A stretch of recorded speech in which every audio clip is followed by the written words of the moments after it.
Hello, this is Antoine with another episode of Out and Up, where we encourage young athletes to achieve their very best outside of the game. And like every show, y'all know we're blessed to have an awesome guest. And y'all know how I do. I'm going to go ahead and let her introduce herself. Hey guys, my name is Rhesa Foster. I am from California, graduated from the University of Oregon, and I am now a professional long jumper. That's awesome. I appreciate you being with us today, Rhesa. Thank you for joining us. Thank you for having me. Are you ready to get into the questions? Yeah, let's get to it. Okay, so you kind of touched that you're from California, so let those that's watching know where you originally born and raised, city and state. Let us know. So I was originally born in Pomona, which is in Southern California, but eventually my family ended up moving to the Central Valley. So now they are in Clovis. That's where I went to high school. I went to high school at Clovis North, and that's where I graduated from. So. Okay, that's good. When did you start in track and field? When did I start? I think in fourth grade is when I started track. But soccer was actually my main sport up until high school. And that's kind of when I started getting serious with track, and I really started to like it. So I kind of focused in on that. I played a little bit of volleyball as well throughout high school, but as I got later into high school, I focused on track because that's what I wanted to go to college for. So. All right. So what inspired you? I'll ask first because you kind of touched on the fact that you play some other sports. Like, what inspired you to get into sports? I honestly couldn't even tell you. I think I've always just been really energetic and competitive. I think I probably started soccer when I was maybe 3, and kind of been involved in sports ever since then. So yeah, it's kind of always just been a really big part of my life. It was what I was used to growing up. So. All right. So as you transition into like really focusing on track and field, what was it that inspired you to get into track and field? So my dad was actually also a professional athlete. He ran the 110 hurdles for Jamaica. And he was in the 96 and 2000 Olympics. And so track has always kind of been in the family. And I think once I got to, middle school, I started to get better at it and realized, okay, like I really like this. I kind of like winning a lot. So I kind of just stuck with it. All right.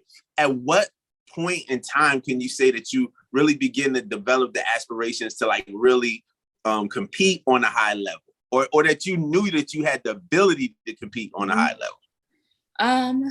I think probably around 8th grade to my freshman year of high school, because I think that summer, transitioning into high school, that was my first year where I did like summer track and club track, and my best friend had a really big family, and they had kind of their own track club that they made. And so there are a lot of my friends kind of in track. And so I'm like, okay, like I'll try it out. And I ended up traveling and going to like the Youth Olympics and doing really well. And so I was like, okay, like I'm pretty good at this. I think I have a lot more in the tank. And so I kind of honed in on those skills and just really kind of excelled once I really focused in on the long jump and the hurdles. And I kind of just kept moving up from there.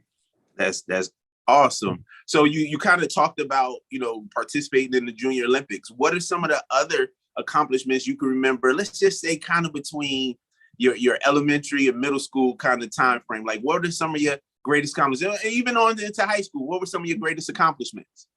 Some of my favorite accomplishments were probably came later in high school. I ended up winning state my senior year, and freshman year, I think I got 3rd at state. I was on a youth Olympic team. That was my sophomore year of high school. And then after my freshman year of college, I made another youth US team for the Pan American Games. So those 2 experiences on the US teams were probably my favorite experiences because I got to fly out of the country and compete. So that was really cool. All right, that's good. That's good. And so let me ask you, touched on your father being competitive in the sport and things like that. Was there any pressure growing up? I don't think so. I feel like a lot of people look at that and they think that I feel like I have to attain that goal. And I mean, it was definitely motivation, but I never really looked at it as pressure. And never felt like I was in his shadow. I kind of felt like I kind of just came into my own and really did it for myself rather than for anybody else. And I think that's what kind of helped with dealing with the pressure of maybe living up to those expectations. All right. So I know that you've now gone through college, but if we can backtrack maybe to high school, like how did you keep a balance and competing at a high level with the academics? Because always the goal of Out and Up is really to encourage our athletes to really focus on the education. Because I believe that's going to be a big part of what you have in the tank when that sport is no longer a part of your life. So I asked, like, how in high school, let's touch on high school and then we'll move on to college. Like, how were you able to, like, you know, do the training that you needed to really grow and compete at a high level, as well as really balancing your academics while in high school? For me personally, I think that, like I said, I had always been in sports. I'd always been really busy. So I think kind of that busy lifestyle and busy summers doing sports is something that I was really used to. But I think one of the things that made it a lot easier is that I just had a lot of friends who also were in the sport. So it made it really fun. It kind of took some of the pressure off, even though I am just more naturally competitive. It was kind of a healthy competition between me and like a lot of my friends. You know, we would practice together, we would train together. And I think it also helped us keep each other accountable with, you know, doing the workouts, doing all the reps and getting, you know, whatever sleep that you need. And yeah, I think just always kind of keeping my priorities in check. I think sometimes with sports, especially when you're really good at it, I think sometimes it's easy to get sidetracked with the success in the sport, but a lot of the times you're not able to do that sport or really excel in that sport unless you are also excelling in the classroom. In high school, you have certain requirements that you need in order to be on a team. You have to be eligible, and same thing goes for college. Your grades in your school always has to come first. So I think even sometimes like getting tutors or finding extra resources on campus that will help if you're struggling in another area, and actively seeking out those resources and opportunities. Wow, that's good. So let me just ask, when you in high school, like at what level did you start to really get like some strong college attention, you know, and moving on to the next level? I probably my sophomore year, because I had a really strong track season, and then that's when I made my first USA team. So I went to the Youth Olympics and I won bronze, and so I think that was kind of brought more attention. But it was hard also because that was going into my junior year, and 2 weeks later, because I also played volleyball at the time, and 2 weeks later after I got back, I started volleyball and I tore my ACL. And junior year, as a lot of people know, is kind of a big year when it comes to recruiting and talking to colleges and things like that. So it was a little bit harder for me to get in contact with those coaches, and track is a spring sport. So I had to come back the following year and kind of prove myself and put some really good marks out my senior year. And then from then on, I kind of was reaching out to different schools and seeing if they were interested, if they had scholarships available, because it is later in the year. So that makes it a little bit harder being a spring sport and having an injury my junior year. But senior year, I ended up coming back and won state.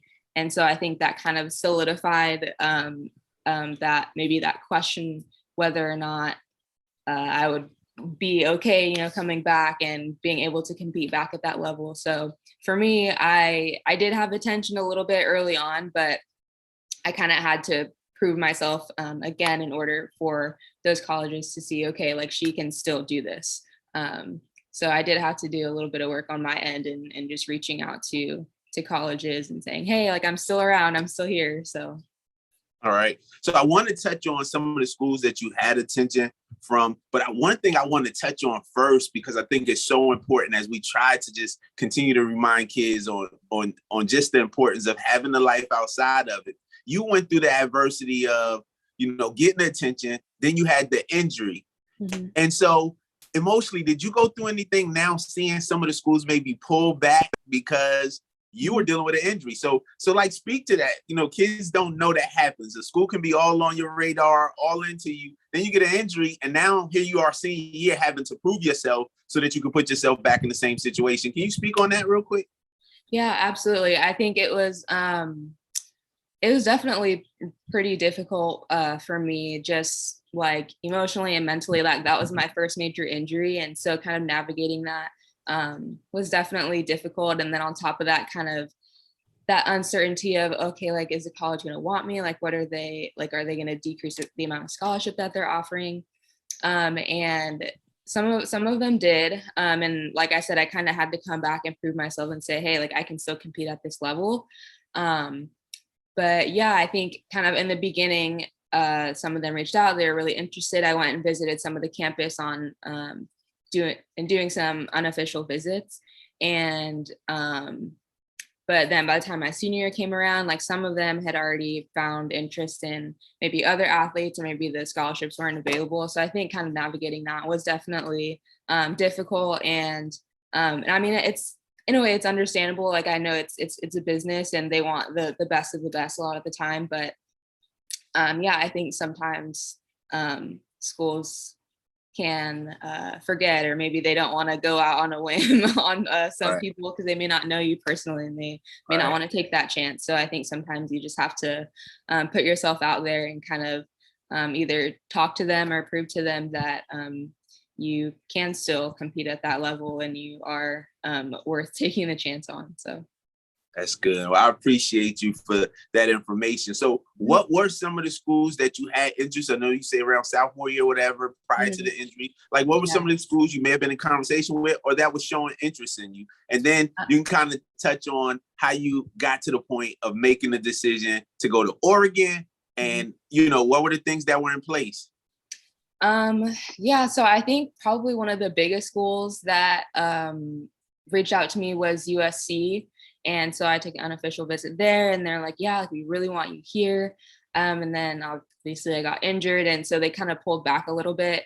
And I still really wanted to go to USC by the time my senior year came around. And so I was doing some official visits. I went to UCLA and I did my official visit to University of Oregon. And for me, I personally wanted to stay on the West Coast. There were other schools in Central USA, Southern and Eastern that kind of reached out and sent letters, but I wanted to stay a little bit closer to home. So those were kind of like the three main schools that I focused on.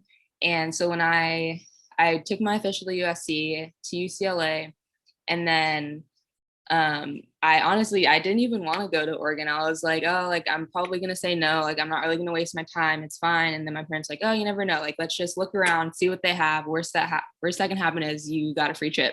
And so I'm like, okay, we'll see what happens. And I took my visit there and I actually ended up committing on my visit there. Yeah, so that's kind of how it worked out. And I was still set on USC going, like, even like, on the way there, I was like, whatever, like we'll just go through the motions. But yeah, I ended up committing while I was there. I just connected really well with the athletes and the coaches, and the coaches, I think at Oregon just really expressed like how much they valued me, like coming onto the team. They're like, we don't care that you were injured. There are plenty of people who have come back from injuries and they watch videos of me like, you have a lot more potential. Like we can see it, like it doesn't matter. We'll get you there. And I think kind of that aspect of kind of having a little bit of blind faith in me, I think was really appealing to me. And I knew that I wanted to go to the next level and eventually become a professional. And they had a lot of professional track athletes that had come out of that program. And so I think a lot of different things were kind of matching with my goals. And I did want to be pre-med. And I think going to like somewhere like USC or UCLA kind of had a little bit more prestige as far as like the name goes. But at the end of the day, I knew that I was going to put in the same amount of work, regardless of where I was at, and do well in classes and in my studies. And so as long as I put the focus in, like regardless of where I was at, it didn't matter, because I was still working hard. So. Well, that's good. That's good. To the young athlete, you kind of put it clearly for myself, but for the young athlete watching, give them advice on the things they want to really look at, not just because a school, has the name, not, just for the, the athletic end, but the full circle from academics to athletics, things that they should look at when making that decision.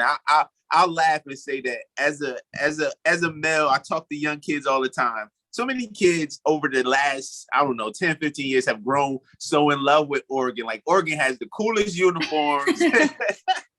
they probably have more uniforms than any other team. So for those kids that's thinking like that, I need you to give them advice on what they truly should be looking at to decide, the school that they're going to. Yeah, I think going to Oregon, we definitely got spoiled. That's for sure. We had a lot of a lot of different like uniforms and photo ops and things like that. And for me personally, like I wasn't really into that. That's kind of just what it came with. And it ended up working out for me. I'm not going to complain at all. But I think, all of that stuff, it is nice. But at the end of the day, like you want to make sure that if you are a student athlete, that you really want to get along with the athletes that are on the team and make sure that you connect well with them, because that is probably going to be maybe 75% of your experiences in college. As a student athlete, you're going to be with your teammates almost all the time. Like all of your schedules will be kind of the same. And so you really want to make sure that you get along, that you click well with them, because that will, for a lot of people, it will make or break their experience at the school. So that's definitely something to consider on the sports aspect. And then on the academic side, you just want to make sure that they have your program of interest and your major. And if it's not maybe that specific major, that it's something closely related, so you can easily transition into, whatever field that you want to go into, or you have all the prerequisites that you need in order to go into maybe another like graduate, master's, doctorate kind of program or anything like that, if you know that you want to do that far down the line. And then also just making sure that the school has the resources that you think that you would need for being successful. At Oregon, we had a whole building just dedicated to student athletes and tutoring and getting extra help with whatever academic needs that we had. And so I think just having that kind of academic support will be really important in making sure that you're successful, because being a student athlete is it's difficult at the collegiate level, and the time management of it, I think some people don't fully realize, once you're really in it. If that's not something that you strive at, then that can be a tough transition. So just making sure that you have all of those support systems in place at your university or through your team, I think are really important things to consider. That's good. That's good. So let's touch on, I want to get into academics a little more, and the fact that you're a professional long jumper. Now we're going to get into your professional career, but I want to close up time at Oregon. What were some of your biggest memories or accomplishments in track and field while at Oregon? Well, I think a lot of those accomplishments come from my freshman year. So my freshman year, I won the Pac-12s in the long jump. So that was really cool to be kind of a freshman coming in, and no one was really expecting that. And the Pac-12s was at home, so it was a home meet. So that was really fun. And then also that was the best track and cross country team the US has ever seen. That year we won the Triple Crown. So we won cross country nationals, then we won the indoor track and field nationals, then we won outdoor, and that had never been done before. So that was really cool to be a part of. And I was also on a team with a lot of people who are now Olympians and professional athletes themselves. So I think that was really cool to have a team with that kind of depth. I mean, every meet it felt like we were breaking someone was breaking a collegiate record or some kind of school record or something. So that was a really cool experience to be on that kind of team and be on that national team. And it all came down to the 4x4 for us. So that makes it all the more exciting. So I think that was really cool. And then I got 5th and 7th at different national championships in the long jump. So I think that was really cool too, because those ended up being PRs for me as well. So yeah, I think that probably rounds it out a little bit. That's good. That's good. So let's touch on academics a little bit between high school and even college. Like, what are some things that you had to go through as far as just transitioning to the different levels to really help you to really excel in the classroom? Like tell me some of your experiences from the academic end. Mm-hmm. Yeah. I feel like for me personally, it was kind of an easy transition. I love that my schedule was very like structured and rigid. I didn't have to stress about like, okay, like when am I going to take this class? What do I need to do for this? Like, especially your freshman year. I think a lot of that is kind of done for you just to make the transition a little bit easier. And so it wasn't too bad for me. I was always really good at time management and writing everything in a planner. And I think that helped a lot, just having a planner. And freshmen usually had like a mandatory amount of tutoring that they needed per week. And then you could pick the classes that you wanted to tutor for and how often you do the tutoring. And I think that definitely helped a lot, especially for some of my harder pre-med classes like physics and chemistry and things like that. So I think having tutors for that was really important. So definitely take advantage of that if that's available at a university that you decide on.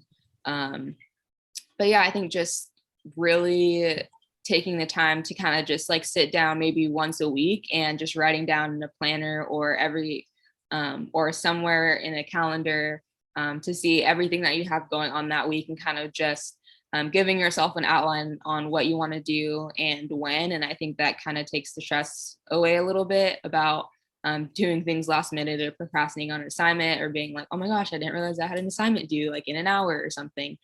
So I think definitely just going through like the syllabi for all of the classes, like that was one of the first things I did when I got to school. In that first week, I took the syllabi and then I would go through like the next few weeks and then, circle all the due dates of things that I had and marking it down on a calendar. That way I wouldn't lose track of it. So yeah, just like really staying on top of your assignments and really paying attention to those syllabi would probably be my best advice. I cannot tell you how many times people on the team or different friends that I've had who were like, oh my gosh, I didn't realize we had an assignment, or when was this due, or I didn't turn in last night because I didn't know that it was due or something. So just really staying on top of those due dates is probably one of the best pieces of advice that I have. That's good. That's good. So real quick, you don't have to give a whole bunch, but give that quick nugget to the young student athlete, or just the importance, or how important, academics was to you in school towards your future. Like, what was your view on academics? Give them that, for the one that may not be totally locked in from the classroom, man, I just asked you to give them that quick message to really encourage them to really focus on their academics and how it will be beneficial to their future. Yeah, I think academics are extremely important. Academics have always been really important for me since high school. I knew that I wanted to go into the medical field and the health field. And so grades are really important. And I think sometimes I probably did put a little bit too much pressure on myself to get good grades. But I think just overall in general, if you just work hard, study, communicate with your professors and teachers if you are struggling, and even if it's not necessarily school related, I think a lot of teachers and professors can be really understanding if you just let them know, hey, like I really have a lot going on, like I need help, or don't I wouldn't say take advantage of those professors, because I know sometimes people will be like, oh, I have some family thing going on and they just don't want to do an assignment or something. So I think I would just be really honest with yourself and with your teachers and professors or whoever it is that you need to talk to, advisors, and just really buckle down on your studies, because that will take you much further than sports will in most cases. I think knowledge is empowerment, knowledge is money, knowledge is time. So you can do a lot with academics, and you just open the door for a lot more opportunities. Even if you do become a professional athlete, at the end of the day, you're going to have to stop doing that at some point. And I think having some level of positive academic experience and having good grades will get you very far, regardless of where you go, whether you're a professional athlete or you just go into the workforce in whatever field. Academics will always be really important, and it makes you much more diverse and desirable in the workforce when you do well in academics. All right, that's good. So I asked in regards to your career goals. You're now a professional athlete. Like, how do you balance that? Like, what is the focus? What's the game plan, and still attacking what your career goal is, outside of sports, along with the fact that you're blessed to be a professional athlete? Like, how do you still balance that? It is hard. It is very hard, especially as a professional track athlete. Sometimes you're not really on a team, so you don't really have this kind of built-in schedule. And in track and field, there's not a lot of money in track and field, so I don't have one of those huge contracts like NBA or NFL players do, where I can just focus on sports for the time being. And so for me, I kind of have to really plan out my training schedule like a few months out, maybe by like fall, winter, and spring, by depending on where I'm at in the year, and really schedule that out so I can also give myself time to get more experiences, because I do eventually want to go to medical school. So I've been studying for the MCAT and also working part-time in a cardiology office to get more clinical experience. And so balancing all that definitely is, it's difficult. And that time management piece really, it comes into play. It plays a big role in my success in all of this, and just staying committed to the things that I want to do, and not just remembering that all of this will make me a better applicant, will make me a better doctor in the future, and all of those kind of qualities that I have right now. I'm really trying to hone in on them and trying to just do my best to get a good score on the MCAT and boost up my resume to make me a good applicant. So yeah, I think just that time management piece is really important, because it is stressful at times. When I'm in season and I have to study for the MCAT, I might be on a plane and pull out this really huge book and doing like practice problems and stuff like that. So it is a challenge for sure, but it's doable. That's good. That's good. So you are a professional long jumper. What has that experience been like? And let me first ask, how have you maintained just being grounded from high school through an awesome university like Oregon, now being a professional athlete? What is it that keep you grounded? Because even outside of the preparation for life and the different, personal obstacles people may be going through, some people are just sideswiped by the fact that, wow, big lights, whether it's the big university, even playing professional. What is it that keeps you grounded? And then let us know if you've ever faced that kind of feeling of like you felt like you were at a different level and you had to bring yourself back down. Like, what has that journey been like? Yeah. Let's see. Um, I think my faith has definitely kept me grounded for sure. I think that's something that I always go back to, and it kind of recenters me when I'm feeling really stressed out or feeling really low or really, really high in my accomplishments or lack thereof sometimes. And I think going back to that will definitely um, is something that definitely helps me. And I think just being open and honest about like my feelings and frustrations, that is something that I also have struggled with. I was always kind of the type of person who would just someone asks how I'm doing, I'm like, oh, I'm fine, and I'm really not fine, I'm really struggling, or I'm really being hard on myself, or I have like these really, really high expectations, and it's something that I struggle with, to kind of give myself some grace sometimes if I don't meet those expectations. And that's something that I have kind of learned over time, and I'm still learning and trying to get better at. Because sometimes I do think that it is hard to know that you are capable of something, or to have these goals, and um, you feel like something is not quite there, something's missing, and you're like, what is it? What am I doing wrong? Or why isn't this working? Is it that I'm not there yet? Is it mental? Is it physical? So I think sometimes being able to identify that and discern that is something that I sometimes struggle with, and I'm definitely still working on. And I've had those low moments for sure. And I think, yeah, just making sure that I have supportive people around me, or a supportive person, whether that be a mentor. That I had a mentor in college, and I think that helped a lot. And she was more spiritual based, but we did talk about kind of like the psychological side of things, and going back to my faith, and like how I can ground myself in my faith, and um, um, kind of transfer that over to my performance and my feelings, and just being able to balance all of that. That's good, Ms. Foster. You touched on so many areas that are so important to me. Like in the first two seasons, we were able to we were able to have a psychologist on, because I just know so often young people, as well as even older people tend to not get the help. So whether it's like you say, talking to someone, whether it's in your faith circle, whether it's a therapist, a mentor, help someone else to kind of help you navigate through the different emotions and the things that you're going through. I think it's so awesome. We have another person that hopefully I'll have as a guest, someone that has an awesome program. I think she's in the Missouri area.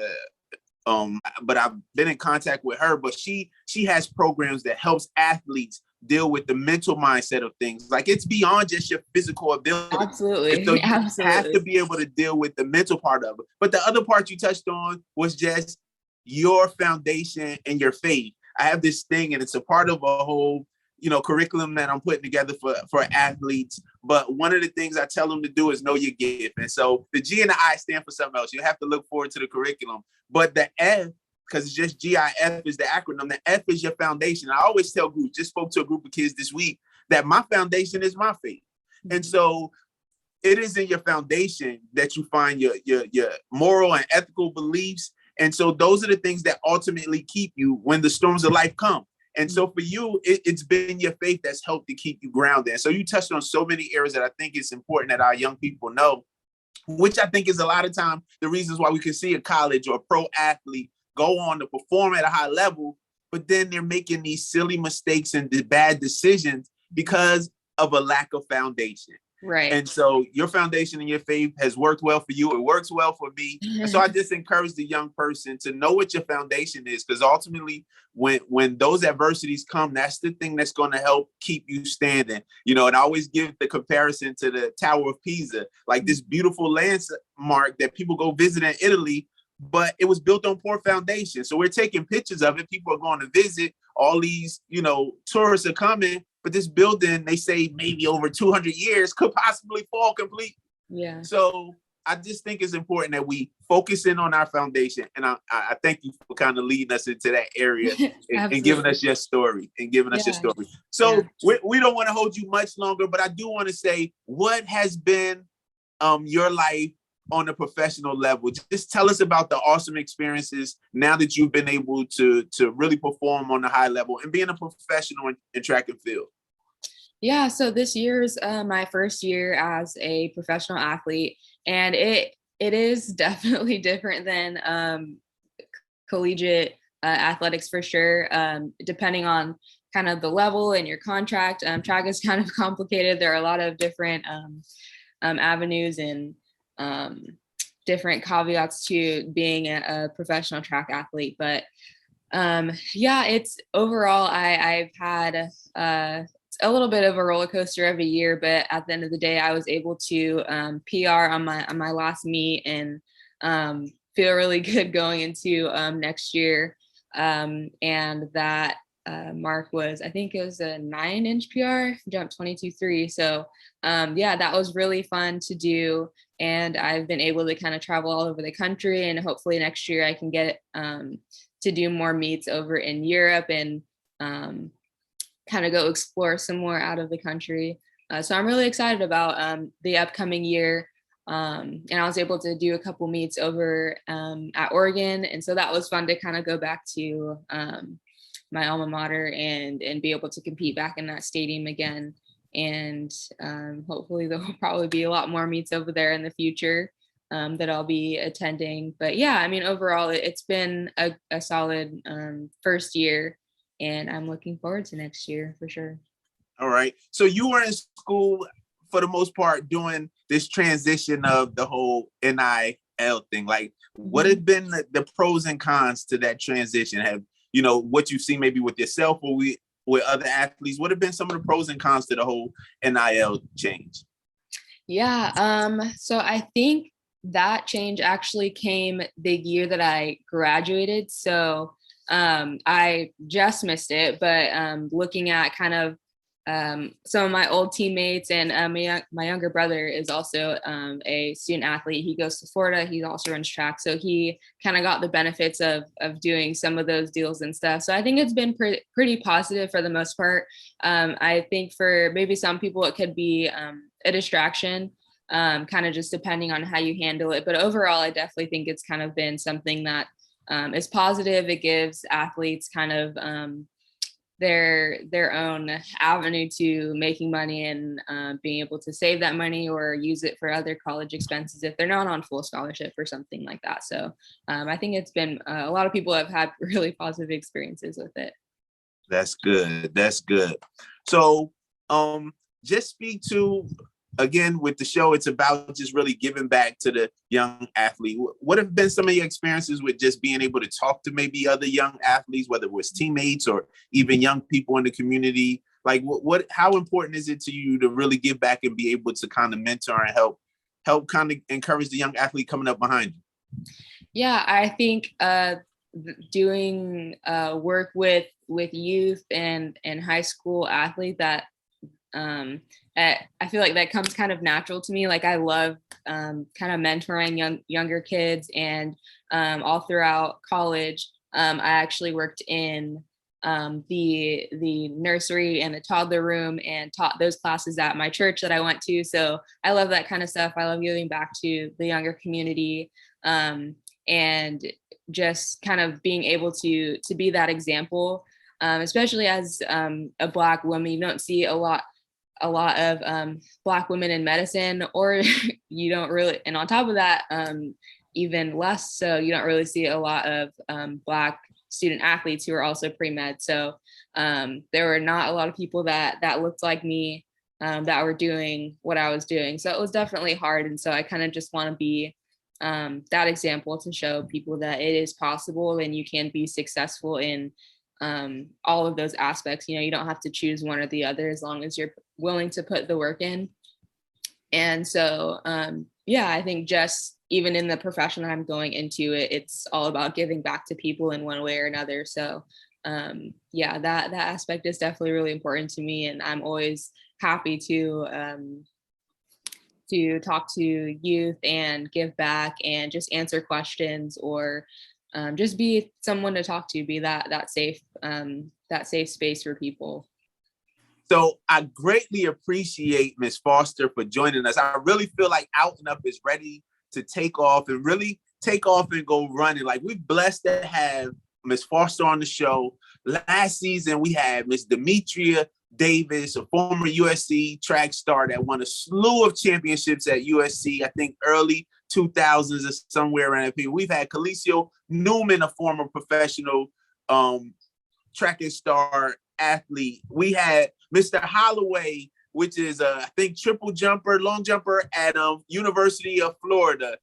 And then we even had Miss Samira Moody, who is now a freshman this past year at the University of Southern Cal. She's at USC. So I've been out and up, has been blessed to have some awesome guests, and you've only just put icing on the cake with the track and field stars that we've been blessed to have on the show. So we thank you for joining us, and we're going to go ahead and kind of wrap it up. I always ask this question: how important is it to have positive people in your circle?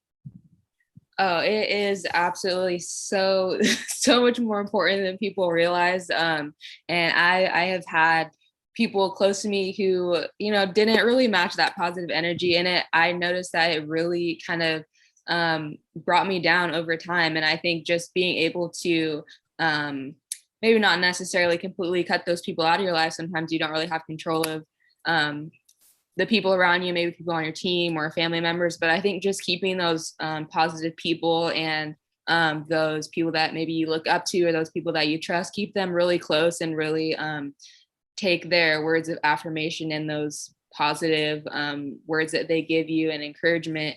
Just hold on to that really tightly when you're feeling down and kind of down in the dumps. And if you're someone like me, if you're really hard on yourself, I think that's really important to keep those positive people close to you and those people that are going to pour into you rather than only ever take from you, whether that be, your energy or your time.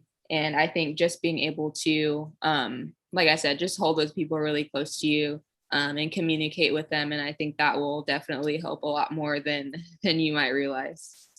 Well, thank you for joining us again today, Ms. Foster. I appreciate you just really giving your time and the great information that I hope will be very beneficial and a great resource to our young student athletes coming on. But we're going to end with this question we always end with. What is it or who is it that inspires you in life? Oh, wow. I would say probably just both of my parents. My mom, she's a physician and she had twins when she was 16, and my dad, he came from Jamaica. He didn't have really much growing up and he ended up being a professional athlete. So I'm kind of doing both, juggling both here. And I think just kind of taking bits and pieces from both of them and the kind of the best parts of them and really trying to put that all together and taking that advice because they've both have done it. So I think that's probably where I draw a lot of my inspiration from. Okay. Well, hey, we enjoyed this interview and just appreciate you again. I do have another question I want to ask. I like to give my guests a little bit of behind the scenes. Like, we know you've been blessed to get through schooling at Oregon. You're focusing on your career as well as, your track career. But what is it that Ms. Foster does in her spare time for fun? What is it that you do to have fun outside of that? Right now I don't have a lot of free time, but honestly, I really like to spend time with my sisters, my older sisters, and I have 3 nephews, so I spend a lot of time with them. Lots of babysitting, but I love it. I love to binge watch Netflix shows, to be honest. I'm always running around and kind of have this crazy schedule. So when I have downtime, I really take advantage of it. I like to keep up with the latest Netflix shows and latest anime. I'm kind of into that. Really a big Marvel fan. So I've seen all of those movies. I think just kind of that family time and keeping up with the latest TV and shows and action movies and things like that. So that's what I kind of like to do. That's good. That's good. Too. That's fun, but I kind of stay away from that when I'm in season. Cool. So for those that's watching, the new fans you've gained, just let us know, what are your goals for track and field so we can look forward, and those that that's people of faith and want to pray and just push and root for you from the stands. Like, what are your goals for track and field in your career going forward? I think just like reaching that full potential that I know that I have. So I do eventually want to make a world's team and hopefully an Olympic team. I at least want to make one senior team. I don't plan on doing being a professional track athlete at this time. I don't plan on being one for super long. I kind of just want to take the next 3 years, the next Olympic cycle, and see where it takes me, and then jump into my career in medicine. And so I really want to take advantage of these next few years and try and hit that 23-foot mark and make a senior team and be able to say that I competed at the true optimal highest level and made it to the kind of peak meets that you can make as a professional track athlete. So I think just aiming for that right now, aiming for that. Well, that's awesome. Again, I know I've said it several times, but thank you for joining us. We wish you the best going forward in your career, and we appreciate you being with us today. Yeah, of course. Thank you so much for having me. So those that have been watching over the first 2 seasons, we're now in the 3rd season. Blessed to have another awesome guest with awesome information. But you all know, I always say it every show, it is great to be good in that sport that you're playing, but it's even better to be great in life. So we challenge you to take the information that you're getting throughout these shows, apply it so that you can truly be your best outside of the game. Thank you for joining us. Now let's go out and up.